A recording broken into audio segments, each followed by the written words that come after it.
Cooling Age Town. Huh? Welcome back to another episode of Fox Files Cold and Unsolved. It's my show where I highlight the many cold case murders here in Houston, Texas through my segment of My Beautiful Souls. And then I will move on over to Dear Sister, a letter to let you know that you're not forgotten. And that's my segment where I highlight the many rapes, murders, kidnapping, and our missing sisters. I'm Cass, H-Town's Army brat. Let's get at it. Well, like I said, welcome to another long and overdue episode of Fox Files Cold and Unsolved. I have been on hiatus for a while working on other projects, but yes, I am back. I am back. And if you are new to my show, I thank you for tuning in. And I would ask that you please like, comment, share, and subscribe to the channel. Coffee time, story time. I would truly appreciate it. And if you are not new to my show, welcome back and thank you for tuning in again. And again, if like I said, if you are new, then you will already know. You should know. Let me settle down. Hold on. Is that I start my show off with a what I want to call it, like a did you know type of situation. Maybe it's something that you know, maybe it's something that you don't know, but something that it needs to be known because if we don't know, then how are we going to make things better? How are we going to change things and move things around? So, with that being said, my segment of Did You Know today is about the thousands of unsolved crimes here in Houston, Texas. Yeah. So with the Houston Police Department, they have this code, right? So here we go. Did you know about the 200,000 plus cases in Houston that have gone unworked, unrecognized, and forgotten? Of course you have. It's been all over the media. The Houston Police Department is retroactively investigating more than 264,000 reports that were suspended under an administrative code citing staff shortages. This leads me to wonder why every time I call the Houston Police Department cold case division, I don't get an answer, nor do I get a response or a call back to my messages that I leave. And I do make these phone calls, and I do leave these messages, and I do not get a reply. It's crazy, right? Right. So we can safely say that there is a problem in our local judicial system. There is a problem in our local judicial system, and it's on us to make it better, and it's on us to make the change, right? Right. So the cases include 4,000 adult sex crimes, 109,000 major assault cases, and 6,500 homicide cases here in Houston, Texas alone. So 6,500 unsolved homicide cases in Houston. Let that sink in. Let that sink in.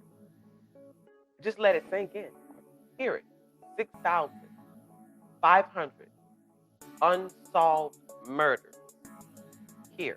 Okay. And each of these cases were under the same lack of personnel code, which gave them the authority to set that case to the side and don't even work it because why? They don't have the personnel to work it. What is this about, right?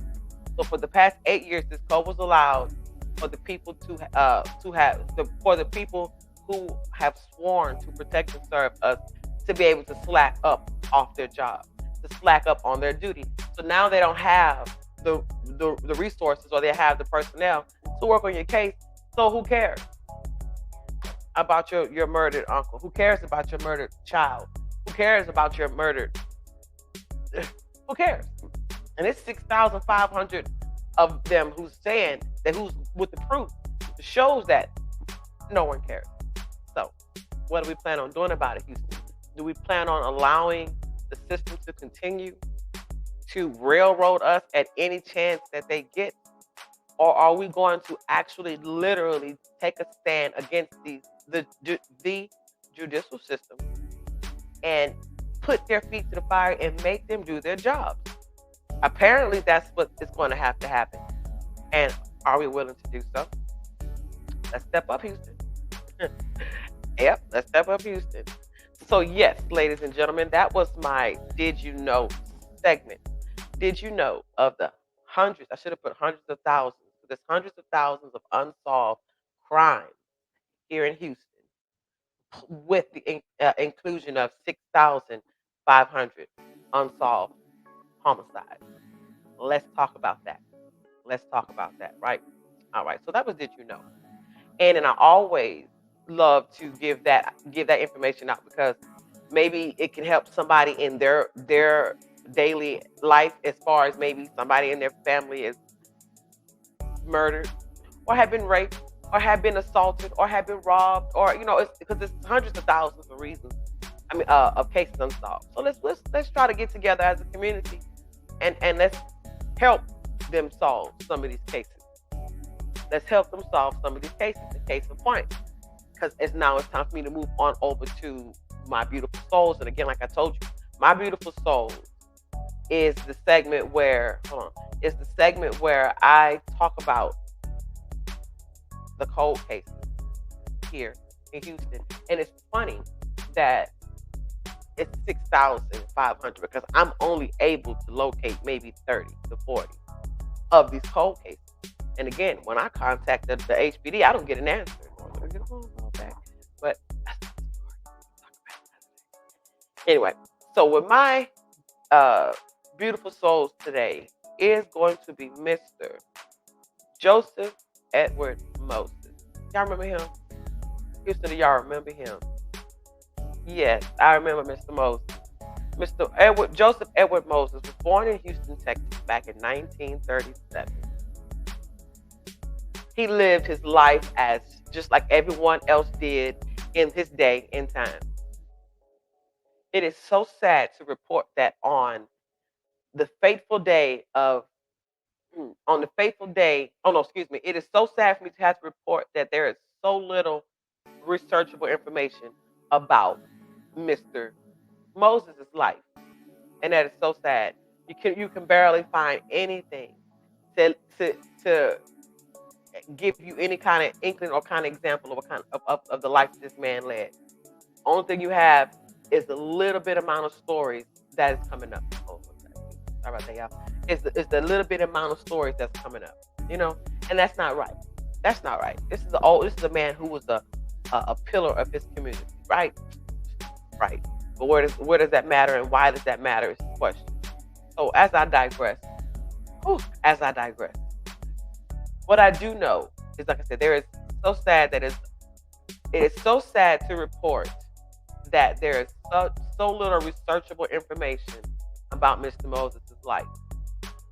What I do know is that he owned and operated a convenience store at 740 Cross Timbers Drive. I had a photo of it, but I don't know what happened to the photo. But here's a general location of about where his store was, not too far from the Northline Mall. If you're from Houston, then you know what I'm talking about. So he owned and operated a convenience store at 740 Cross Timbers. That is until the fateful night on March 8th, 2008, at 9:56 p.m. 78-year-old Joseph Edward Moses was found beaten to death inside of his store. And for 35 years, Mr. Moses ran this store for his community. He would dispense credit and advice. He would dispense credit and give advice along with candy bars and sodas. Yes, he has had several robberies throughout the years, but he was able to survive them. So that is why it's hard to believe why someone would literally just take this man's life, beat him to death. And it is I keep getting off script. And here, okay, so that is why it's hard to believe that someone will commit such heinous crime against a pillar of his community. And here we are, 16 years later, wondering just what happened to Mr. Moses. And why did this happen to Mr. Moses? And what is so unbelievable about the situation is no one in the community has stepped up and stepped forward. So that brings in the question to why. Why hasn't anyone in the community decided to come and help solve this case? Okay, well, there's a $5,000 reward out for information leading to the arrest of said individual for this crime. So here's an incentive for somebody to step up and say, hey, you know what? I do remember this color car, or that kind of bicycle, or Joe, or somebody walking in and out the store. You've seen something. So, hey, now you have a reason to remember what you've seen. $5,000 leading to an arrest of this killer. I mean, of the killer. You know, so how do you know what you know unless you say what you know? That's my motto when it comes to speaking of these type of situations. How do you know what you know? Until you say what you know. You could be talking and talking and talking, and wham, bam, boom, out the blue, something comes to mind.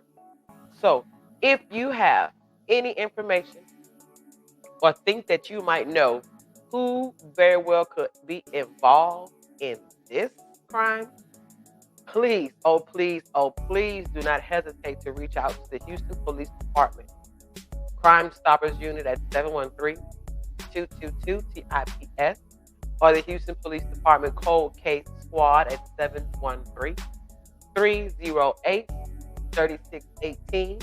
I can promise you, with the Cold Case Squad phone number, you will not get an answer to your phone call, and you will not get a reply to your voice message.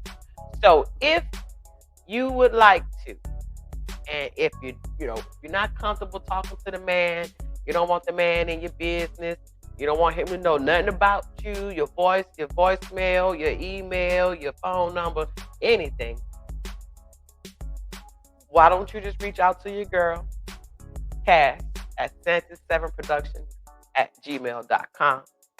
Put in the subject, Mr. Moses, I got info requested. Let me know, and I will for sure reach back out to you. I will email you back. I will call you back. I will for sure reach out to you. But if not, if you're comfortable talking to the authorities, here's your opportunity, and here's what you need to do. Right. Good. Moving right along. Back to my banner. Keep my banner up, right? Anywho, so this segment right here, I hold near and dear to my precious heart because it involves the sisters.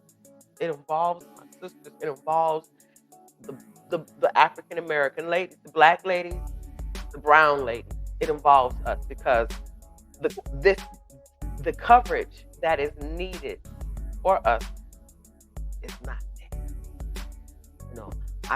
Just yesterday, I received an Amber Alert on a Caucasian 15-year-old young lady who is missing or kidnapped or whatever the case is. And I received that Amber Alert. But then I'm on Facebook, Instagram, and I'm seeing multiple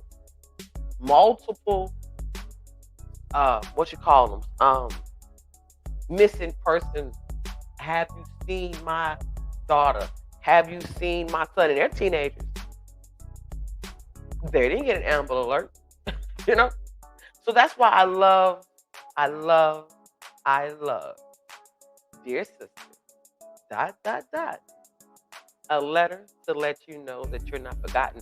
And that is the entire title, right? So with this dear sister today, I will be covering 3 uh, ladies who were found here in Houston who are still unidentified and unclaimed. Because we want to bring these ladies home. We want to bring closure to these families. So these ladies have been found, uh, but they have not been identified and they have not been claimed. So here we go. My dear sister number one, her, we're going by 734 HT 734 UFTX. UF, unidentified female, TX, Texas. She's considered as the 1976 1976. Wait a minute, y'all. Hold up. Harris County Jane Doe. I want to put that in here. Excuse me. Give me 1 second. Yeah, 1976 Harris County Jane Doe is who she is. She is identified as right now. So, the description reads. The description reads.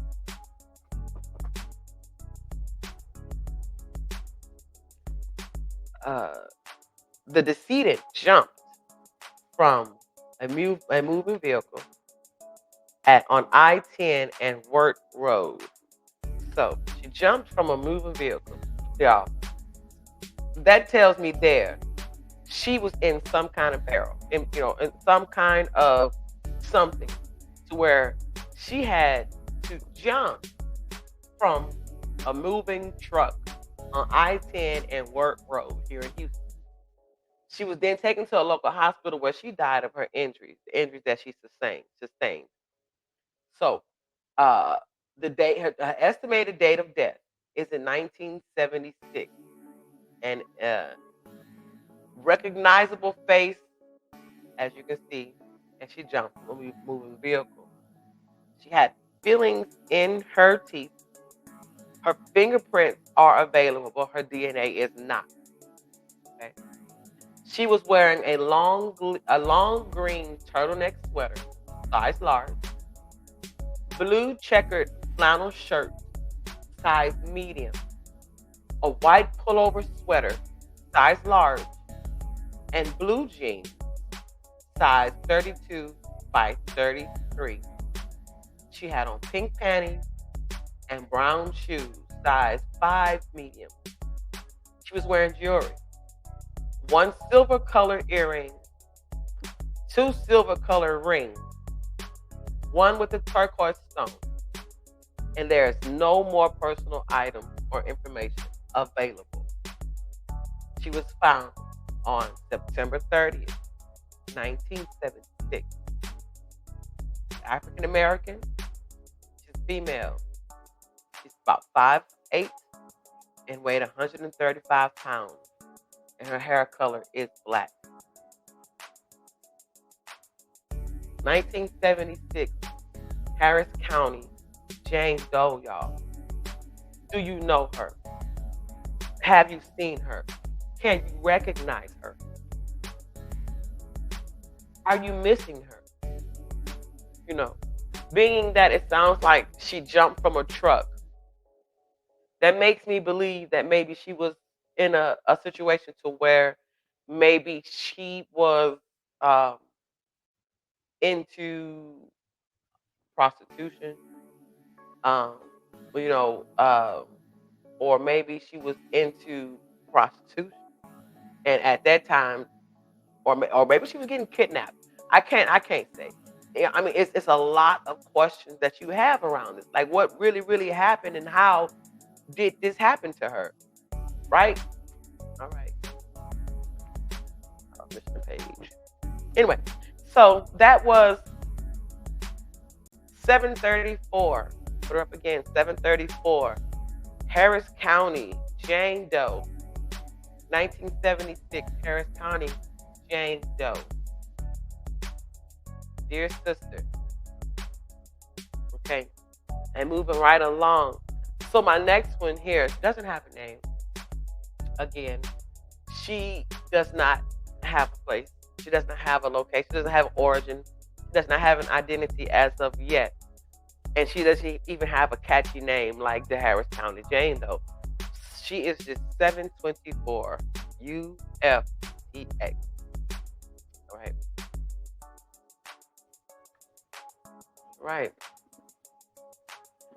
Okay, here we go. She was discovered on January 29th, 1990, here in Houston. She doesn't have any identifying marks except she had a scar underneath her upper left leg, and both of her earlobes are pierced, and her fingernails were painted red. She had two open crown teeth, and the front of her upper two teeth had the gold crown. Her fingerprints are available, and her DNA is available. The clothing she was wearing at the time was a white or tan mid-drift shirt with a picture of the Eiffel Tower, Sunrise Chicago brand blue jeans with 4 front pockets, a pullover with the encryption Company Euro International, and DE. Lord, don't know what it means, okay? She had on bright red pants.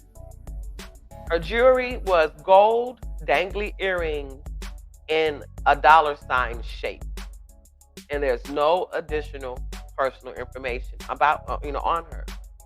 And this victim was located in a ditch at 11,300 Fauna Street in Houston, Texas. 724 UFTX, unidentified female from Texas. 724. It's most likely that she is Hispanic, between the ages of 25, between the ages of 15 and 25. She's Hispanic. She is a female, of course. They believe her height to be between 5 feet and 5 feet flat and 5 feet 2 inches. Her weight is 150 to 152 pounds. Her hair color is black, 4 inches in length, so she had short hair, and in her eye color was brown. So again, like I said, there's no more leading information about this lady to help us to identify her. So, do you know her? Can you recognize her? Are you missing her? Dear sister, 724, unidentified female from Texas, Hispanic. She had 2 open grill golds in her mouth. Who is she? Excuse me. Where does she come from, guys? Where does she come from? She was found in the ditch. Just thrown into the ditch. Are you missing her? Can you recognize her? 724. She's just waiting on you. And then this leads me to my final one. This is my second time reporting on this one. No, but it doesn't matter. I'm going to report as much as I have to, and as long as I can. As long as I have to, and as much as I have to, in order to get knowledge and word out about this. We need to find out the history of these ladies so we can find out the origin of these ladies. Okay, so this is leading me to my final lady today. And guys, don't get it twisted. These stories are quite difficult, quite difficult to speak on because they are existent. They are, were once in existence. So it's not technically easy, however you say this word, to like literally keep talking about this and nothing happened. So here we go. This is my third and final one for today, guys. And this one, her don't have a name, don't have an origin, don't have a story. Just don't have a, right? 1540 UFTX, Houston, unidentified female from Texas. All right. Her date of discovery is December the 10th, 1980, here in Houston, Harris County. Her estimated time of death is just hours prior before she was found. So they're believing that she was found right after, she might have been strangled to death, because her cause of death is homicide by strangulation. All right. She has a recognizable face, as you can see. All right. She is estimated between the ages of 16 and 40 years old. She's a black female, 5'2", weighs 135 pounds. Her hair is black styled with short braids, and her eye color is brown. The distinguishing marks that she has is a scar on her left wrist. She's likely a nail biter. She has residual pink and red nail polish in her teeth. Her upper left incisor tooth is chipped, so she has a chipped tooth at the top. And her hair was worn in cornrows with pigtails, like the little braids that you can kind of see on this photo. Okay, there's no dental records available. Her DNA is unavailable. Like, I guess they couldn't pull them off her fingers, and her DNA is unknown. What she was wearing that night is a pink pantsuit with a vest. She had on two necklaces. One is made up of light blue beads, one with dog tag-like shaped pendants, and 4 bracelets. 2 are thin gold, and 1 is orange, as you can see on the photo. There's no additional information to help with identifying this lady. The victim was discovered at the 3600 block of Stoke Street. This is right underneath 45 freeway, guys. You know what I'm talking about. The female was found under a mattress, laying on the ground under the interstate of 45, located about 6 miles from downtown Houston, alongside the railroad track, by an employee on an outdoor advertisement billboard, after he noticed her foot sticking out from underneath the mattress. So he saw her foot sticking from underneath the mattress, and he went over there. And there she was. They said she had been sexually assaulted, but she was not raped. Okay. In 1980, 4 females believed to be prostitutes or runaways were found strangled and dumped along I-45, some of them being victims of sexual assault. Out of the 4 victims of the so-called I-45 killer, only 1 has been identified, with the 4 other 3 being victims. Okay. Between 1980 and early 1980, about 24 females were discovered along major roadways in the state, including I-45 victims. Police are unsure whether they are all related or the work of the multiple offenders. As of today, no suspects have been publicly named in this killing and the other killings. So again, this makes me question: do you know her? Can you recognize her? She may very well not even be from Houston. She could be from somewhere up and down the I-45 corridor, and that's a long stretch. And just dumped here in Houston because they won't be able to find out who she is and where she comes from, because nobody here would recognize her. Do you get it? Like, no one here will recognize her. So, do you know her? Do you recognize her? Are you missing her? 1540 UFTX, ladies and gentlemen. So with all three of these, dear sisters, 734, 724, and 1540, if you think you might have any information whatsoever, anything that you can think of, do not hesitate to reach out to the Houston Crime Stoppers at 713-222-TIPS or the Houston Police Department Cold Case Squad Division 713-308-3618 and give them any information that you feel you might have or that you may have. And if you're not comfortable again with speaking, let me get her down. And if you're not comfortable with speaking with the man, telling the man your business, like I said, getting them all in your business, letting them know your phone number, your name, your voice, all that stuff, then please do not hesitate to reach out to your girl Cass at Santa7production@gmail.com. Put in the subject Foxxx Files. Put in the subject I know who did it. Put in the subject I know who she is. And then leave me an email, and I will for sure get back to you and reach out to you. And we'll figure this out, and we'll go from there.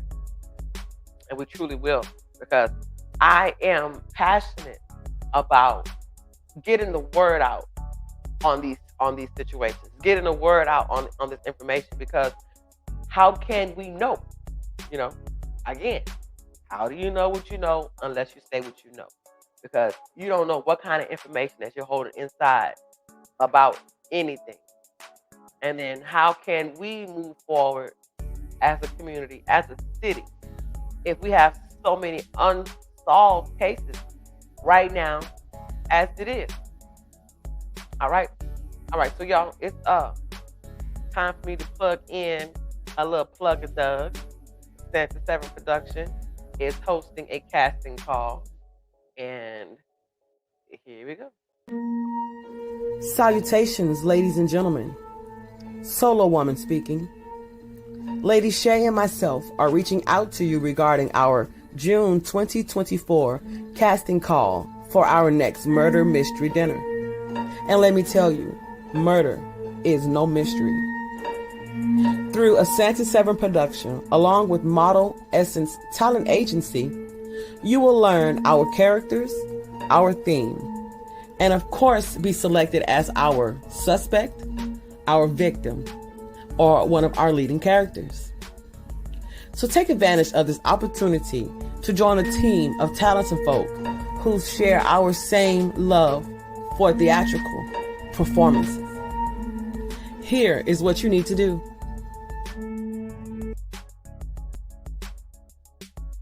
All right.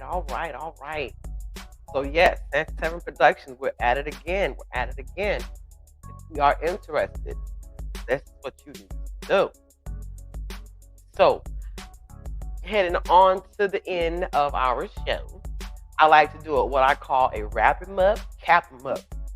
And it's always about me just wrapping up the show with a recap on something, on someone I've already spoken on, or somebody I've already highlighted, or maybe somebody I have more information on.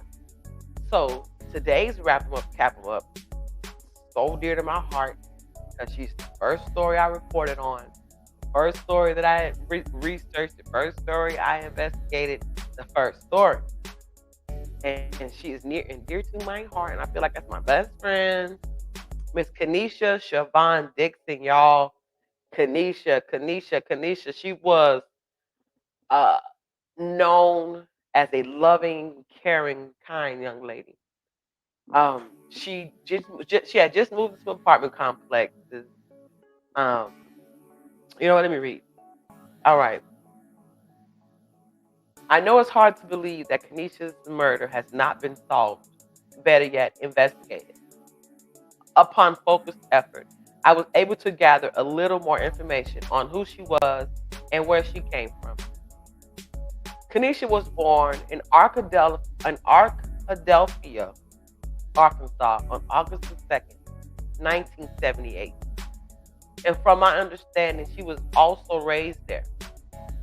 Kanisha moves to Houston, Texas 2 months before her murder. So that makes it around March of 2000. It was sad. It was said that she was running from a situation and was afraid for her life. So we almost wonder why on May 9th, 2000, Kanisha Siobhan Dixon was gunned down when she answered her front door.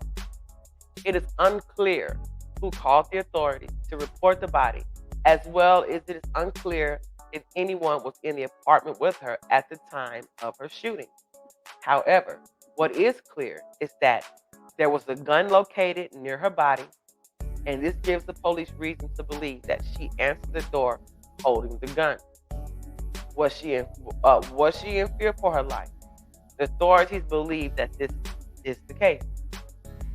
Upon speaking with her roommate for all of the 2 months she lived here, he confirms that the gun did in fact belong to him, but he didn't know why she had it with her. On that fateful day, the authorities canvassed the area, talking to residents of the apartment complex on the 10,000 block of West Forum. Kanisha lived in apartment 136. 163. Kanisha lived in 163. The police also claim to have gained a sufficient amount of information on the case. However, no information has been released to the public, nor do they have anyone in custody for this, let alone a person of interest. Kanisha is from Arkadelphia, Arkansas. She had a family who loved her. Her father, Thurman Dixon Jr., who has since passed on, and mother, Patsy Dixon, who has no information except her name on Thurman's virtual obituary. Those her parents. She has a sister named Crystal Richardson, and she has 3 children, whose information I also found was the father, whose information I also found on the father's obituary. Kanisha belonged, and she mattered. We can no longer sit idle and allow her murder to mean nothing. If you know her family from Arkansas, please reach out to them and let them know that someone is doing what she can do to bring her case back to the forefront. It is strange to me that there is minimal information attainable about Kanisha's life. The way that I was able to gather this little bit of information on her is because her name came up on a Google search engine, and I finally decided to open up the link. Why does the Houston Police Department feel that it's necessary to leave out all of the information about Kanisha? But has she been a white lady? ... Please let me not start. I have contacted the Houston Police Department Cold Case Division multiple times, and I have left voice messages each time. I still have not been responded to. I'm not sure if I am just anybody. I'm not sure if I am just a nobody to these people and not important enough for consideration, or if they just don't care enough about Kanisha to even be bothered. Whatever their reasoning for not calling me back is beyond me. I truly hate to call people out, but I am looking to talk to Crystal and Damon Richards. I want to let them know that someone is focused on helping to get justice that Kanisha deserves. As you can see, I have a little bit of update information on her, and that's a start. If you or anyone you know might know what happened to Kanisha, if you think you know, if you were around on May 9th, 2000, please do not hesitate to reach out. And I don't know if you can remember, but I say the reason why this case stands out to me is because I remember exactly what I was doing the moment Mad Hatter announced this murder on the radio. I can remember where I was and what I was doing and what I thought because I'm like, dang, she's my age at that time, 20 years old, 19, 20 years old. So if you know anything, please don't hesitate. But again, if you're not interested in them, reach out to me, Kat, at Sansa7production at gmail.com, and I will for sure reach back out to you, and we will get this together. If you know Crystal Richards or Damon Richards of Houston, Texas, they're here. But at last I checked, as far as my research shows, they are here. So I hope they're still here. I pray that they're still here, and I pray that one of you, somebody knows them, and can, let them know that, hey, we got this girl, this lady, or whoever, Foxxx, cast, respect me, but just trying to,